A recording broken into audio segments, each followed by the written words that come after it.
Just a few questions. I saw the flood management program for the 18 River Basin, so it's ongoing. I remember the Pasig Marikina project. Is that tapos na ba yung Pasig Marikina or meron pa rin mga phases that are ongoing? Yes, go please. Mr. Chair, there is still ongoing construction of Pasig Marikina Phase 5.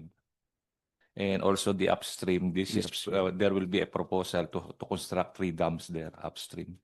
So yun in Sierra Madre. In Sierra Madre. Pero yun ang next phase na sisimulan. Mr. Chair. And kailan ba yan magsisimula? It is now being included in the feasibility study, and it will be funded by JICA and World Bank. So all these are lodged, naka-lodge naman to sa Unified Project Management Office? Yes, Mr. Chair. Until now, they're all Yes. lodged. So ano lang, tuloy-tuloy naman yung master plan projects. Yes, Mr. Chair. Walang tigil naman yan. Okay. So, because I remember that between different administrations, so that has been continuous. The master plan just to clarify, the master plan for flood control has been continuing and continues till today. Yes, Mr. Chair. Yes. And when is the most recent inauguration phase? The most recent inauguration will be by next year. Next year. There was one recently also, di ba? Yes, I cannot. Last year, right? Last year, so there's also inauguration, and I understand meron kalsada rin sa di ba, sa on the back revetment structure. Yes, ito para sa mga vehicles na so pwedeng dumaan yung mga vehicles, traffic vehicles, and also yung mga I guess for the maintenance of the river, yun ang access point. So importante din yan. Yes, Mr. Chair. That is to be utilized by the vehicles and also for the maintenance. Yes. Okay. I think also Senator Erwin, may mga questions ka rin. Thank you, Mr. Chair. 2 quick question lang po. Dun sa binigay niyo po sa amin na briefing, ASEC Llanes. Doon po sa right-of-way, mga issues. Tanong po mga kababayan kasi natin, sir, bakit gagawa tayo ng proyekto kung hindi pa natin sure at may haharang sa atin doon sa, for example, highway, di po ba? May masasagasaan tayo ng mga ari-arian, yung right-of-way issue. Di po ba dapat bago gawin yung proyekto, siguraduhin na okay na, wala na tayong issue sa right-of-way dahil may pambayad naman tayo. But how come nagiging issue ito at tumitigil ang proyekto because of the fact na sasabihin natin na may nagrereklamo? Di po ba dapat kausapin na o bayaran na yan kung sino may-ari? Despite the fact this is a government project, how do we consolidate this? We have the description of the challenges here, and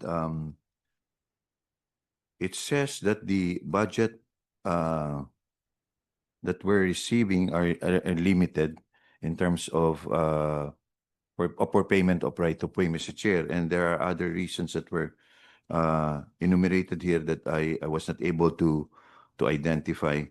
It says here that limited right-of-way budget allocation, one reason, and corporate land ownership issues. We have deficiencies in claimant documentation, expropriation proceedings that takes time, opposition from affected lot owners so that we cannot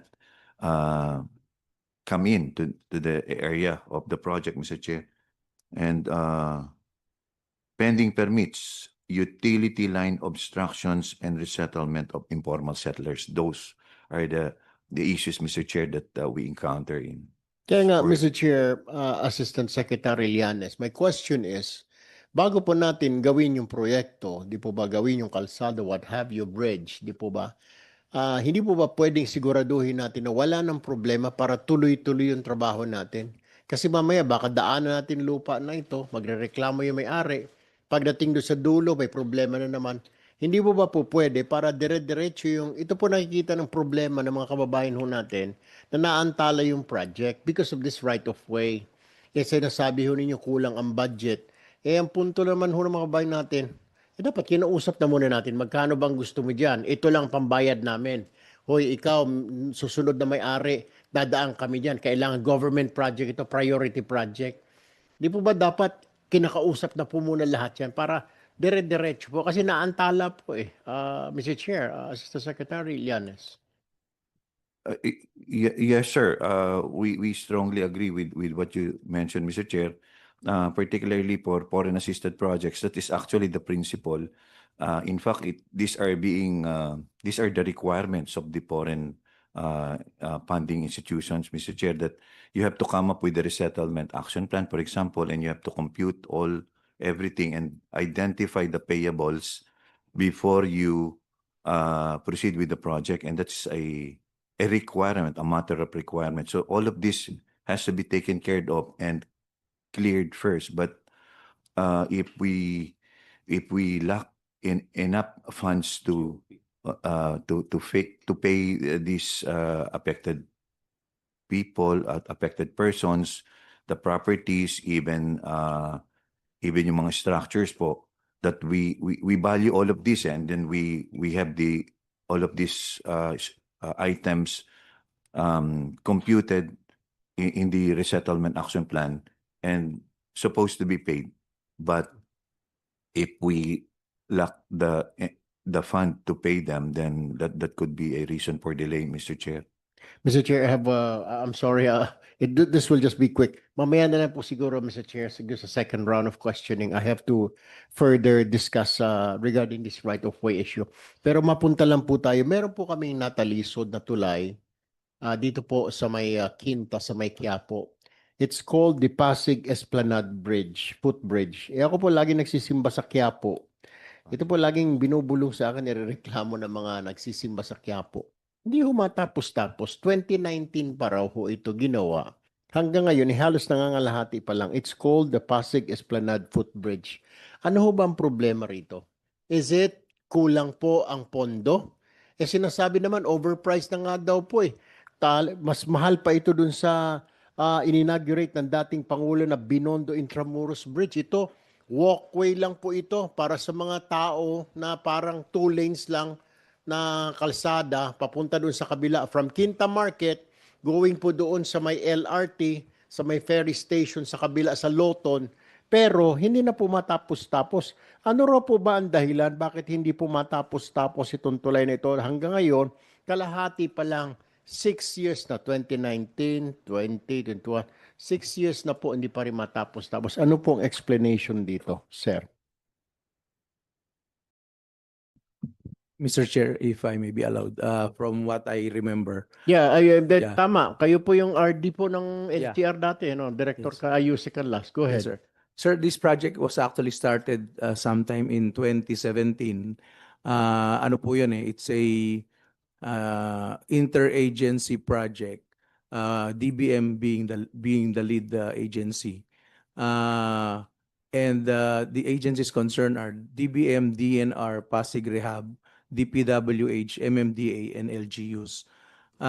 The project was actually conceptualized in 2017. It was bid out and started in 2018.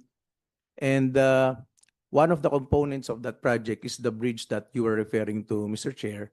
And it was supposed to be a composition of several components. But the bridge component was started in 2018, but because of some issues then where there is a geotechnical study made which showed failure in the original alignment.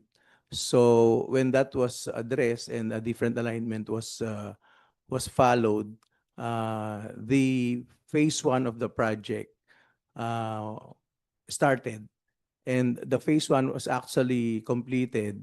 The components of the phase 1 are, if I remember correctly, are the construction of the piers, no? And that is the phase 1 which I continued during that time. But phase 2 and phase 3, there was a challenge regarding the alignment where we were given an authority to enter the LRTA compound through then the late General Beroya.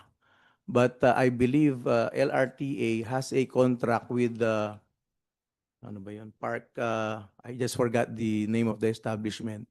And this was suspended because they had that case filed by that establishment against the DPWH. So again, the phases 2 and 3 were suspended until now. That's why I believe the NCR, which is now implementing this project, has terminated the project implementation, Mr. Chair. Mr. Chair, mamaya na lang po siguro dahil magpe-present pa yung dalawang agencies pa pero I'm not satisfied with that answer po. You guys, gagawa po kayo ng tulay, tapos sinasabi nyo may problema sa planning. Di po ba dapat pag gumawa po ng isang tulay, ang DPWH sigurado, di po ba? I mean, tapos sasabihin mo may adjustment. How can you adjust kung gumagawa na po kayo? Dapat doon pa lang po sa planning, nakaplano na po, di ba? Gaano kalalim, ano mga materyales, may tatamaan ba tayo doon sa kabila? This is what I was saying, right of way. Kumukontra ngayon yung LRTA, di ba? Sinasabi nila, hindi raw po pwede. Sinasabi niyo yung ganun, yung ferry station sa Loton. Sana lahat po na ito, naisip na ho natin bago tayo gumawa ng tulay o kalsada, di po ba? Ano mangyayari? Gagawa tayo ng tulay papunta ron. Kontra pala si ganun. Ibig sabihin, pag natayo na natin, tsaka pa lang natin problemahin kung ano sasabihin noon. I don't buy that. It doesn't work like that. Kaya tayo tumatagal ang proyekto ng gobyerno because of these incidents. Planuhin natin, kasama na lahat, di ba? Yung may magrereklamo ba? May maniningil ba sa atin doon, yung right of way? Baka masyadong mahal. Dapat kinocompute na rin po natin yung cost ng project. Oy, si Mr. X na may-ari ng lupa doon, gusto niya ganito kamahal. Pwede ba ito? So we have to do all this, di po ba? Kasi ngayon, naantala, kagaya niyan, antala. Yung sinasabi mong LRTA, kung sino man yung patay na, kasama na si Jose Cristo ngayon, paano pa natin makakausap yun? All these things po itong problema kaya yung mga kababayan po natin, malungkot to sila, hindi sila natutuwa sa trabaho natin sa gobyerno because of all this, di po ba? But anyway, Mr. Chair, I'm sorry. Let's proceed with the DOTR presentation po. I'll just ask this question later. Yes, thank you very much. And maybe you can revisit this. So maybe you can revisit this with the LRTA. So we can come up with a solution para ma-maximize, para matapos din. Sayang din naman yung project. Baka we can come up with a compromise with the LRTA. Maybe you can revisit that. Thank you for watching.